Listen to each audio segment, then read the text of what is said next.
Hey hello everyone, welcome to my mini blog. কেমন আছো তোমরা সবাই? আশা করি সবাই খুব ভালোই আছো। তো দেখো এদিকে মোমো কী করছে। মোমোকে আমি রেডি করিয়ে দিয়েছি, কারণ আমরা এক জায়গায় বেরোবো। আর ওই যে অভিষেক এখন আসছে, অলরেডি এখন 12:30 বেজে গেছে। ও গিয়েছিল একটু ওয়ার্কশপে। তারপর দেখো আমরা বেরিয়ে পড়লাম পুরোপুরি রেডি করে মোমোকে। আর ওই যে আমাদের বাড়ির মিনি বিড়াল যেটা, সে এসে গিয়েছিলো। ও মাঝে মাঝে আসে, মাঝে মাঝে আবার উধাও হয়ে যায়। আর বিড়ালটা খুব ভালো, আর ও হচ্ছে বোবা, কথা বলতে পারে না। যাই হোক, সো দেখো এই রোদের মধ্যে আমরা বেরিয়ে আস্তে আস্তে যাবে যাবে যাবে, দাঁড়াও। কোথায় যাচ্ছ তুমি মোমো? কোথায় যাচ্ছ? গোলু দাদার বার্থডেতে যাচ্ছ? টাটা।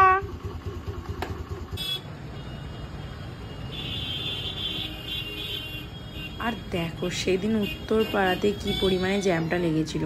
তারপর অনেক কষ্টে জ্যাম পেরিয়ে, রেলগেট পেরিয়ে আমরা পৌঁছে গেলাম তখন হচ্ছে বালিতে। এটা তো অনেকটাই দুপুর হয়ে গিয়েছিল। মন্টিদা বারবার ফোন করে বলছিল যে তোরা কত দূরে আছিস, কখন আসবি। আমরা বলছিলাম যে কিছুক্ষণের মধ্যেই আমরা ওখানে পৌঁছে যাব।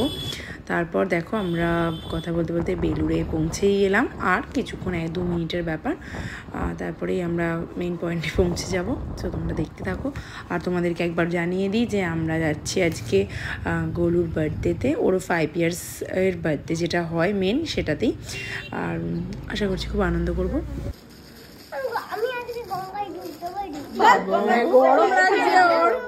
গরম লাগছে ওর, বল।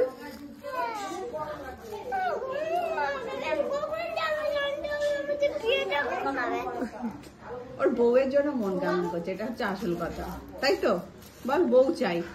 দাঁড়া বাবু দাঁড়া। আরে বউ দাও একটা, আর কিছু চাই না আমার। খেতে না দিলেও হবে, শুতে না দিলে হচ্ছে না, আমি খুলে দেবো। তো দেখো এখানে মোমো আর ওর বাবা বসেছিল। ওর বাবাকে আমি বললাম যাও তুমি আগে লাঞ্চটা কমপ্লিট করে নাও। আর ততক্ষণে আমি মোমোর সাথে বসেছিলাম ওই লজটাতে, যেখানে ইভিনিংয়ে পার্টিটা হবে, গুলুর বার্থডে পার্টিটা আর কি। সো এখানে ডিজে সেটিং হচ্ছিল, প্লাস ডেকোরেটিং হচ্ছিল, সবাই খেলাধুলা করছিল বাচ্চারা একসাথে। আর তারপর আমরা জল সইতে যাব বলে গুলুর কিছু ফটোশ্যুট করছিল ওরা। তার মধ্যে আমিও মোমোর সাথে একটু টাইম স্পেন্ড করে নিলাম।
তো ওখান থেকে আসার পর লাঞ্চ কমপ্লিট করে আমরা বাড়ির দিকে রওনা দিলাম, কারণ আমাদেরকে আবার ইভিনিং রেডি হয়ে বেরোতে হবে। আর এখানে দেখো মোমো কি করছিল। আচ্ছা আচ্ছা, খাও, নিজে খাও, খাও।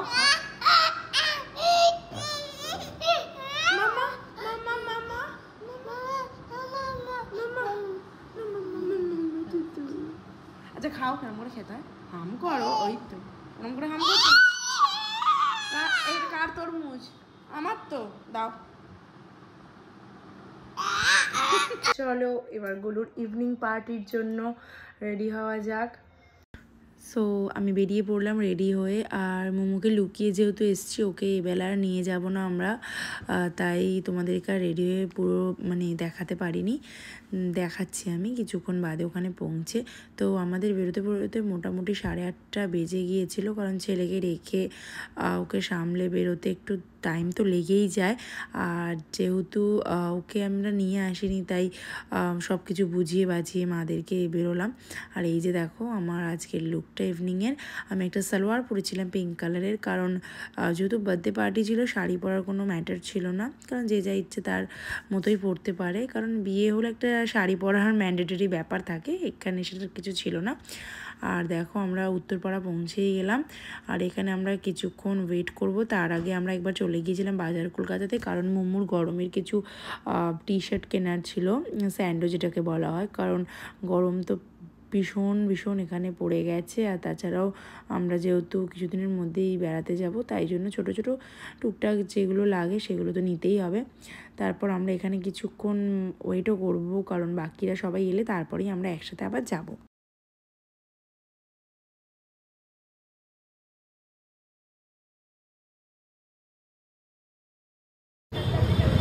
আমরা তো ওয়েট করছিলাম উত্তরপাড়া মেন গেটের সামনে।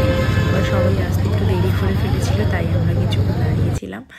আর তারপর দেখো সবাই আসার পর আমরা অলরেডি পৌঁছে গেলাম গোলুর বার্থডে পার্টিতে। আর তারপরে দেখি বার্থডে সেলিব্রেশন হবে, কেক কাটিং আমাদের জন্য হয়নি, তখন অলরেডি 10টা বাজতে যাচ্ছিল, মানে বেজে গিয়েছিল হয়তো, আমার এক্স্যাক্ট মনে নেই। তাও ওরা আমার জন্য ওয়েট করছিল, আমাকে ভীষণ ভালোবাসে বলি সোনিয়া, সেই কারণেই হয়তো ওয়েট করছিল। সব গেস্টরা চলে এসেছিল, শুধু আমরাই বাকি ছিলাম। একদম যে সবাই এসে গেছিলো তা না, কিছু গেস্ট পরেও এসেছে, বাট আমাদের জন্যই ওয়েট করছিল। তো তারপর আমরা কিছু স্টার্টার খেলাম, তারপরে দেখলাম যে বার্থডে সেলিব্রেশন স্টার্ট হয়ে গেল, কেক কাটিং যেটা, কিছু ফটো ওরা শ্যুট করে দিল, তারপরেই কেক কাটিংটা স্টার্ট হয়েছিল। এটা আমি তোমার সাথে শেয়ার করবো অবশ্যই।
তারপর দেখো এখানে আমি দেখলাম যে মন্টিদার কিছু গেস্টরাও এসেছিলেন, আমি ঠিক তাদের চিনি না।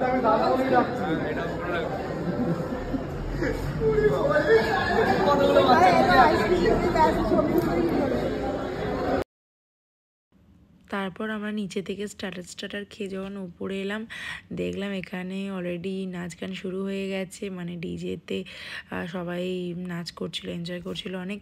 তো আমরা বসেছিলাম, বসে দেখেই সেটাকে উপভোগ করছিলাম।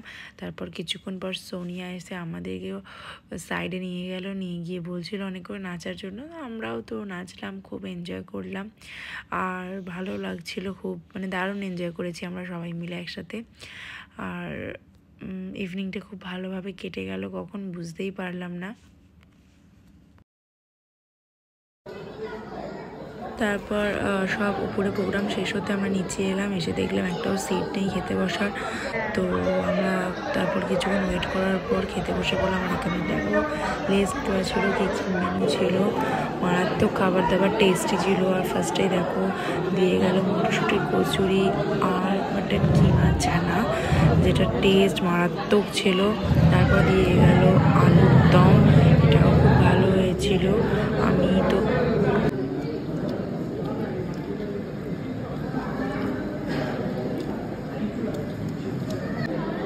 তারপর ছিল পোলাও আর চিংড়ি মাছের মালাইকারি, তার আগে ফিশ ফ্রাই দিয়ে গিয়েছিলো, দেখানো হয়নি। তারপর এসে গিয়েছিলো চিকেন আর স্যালাড, লাস্টে ছিল চাটনি, পাঁপড় আর রসগোল্লা। তারপর আমরা ফিরে গেলাম বাড়ি। সো আমি কিছু পিক শেয়ার করে দিলাম, কেমন লাগলো ব্লগটা অবশ্যই জানাবে।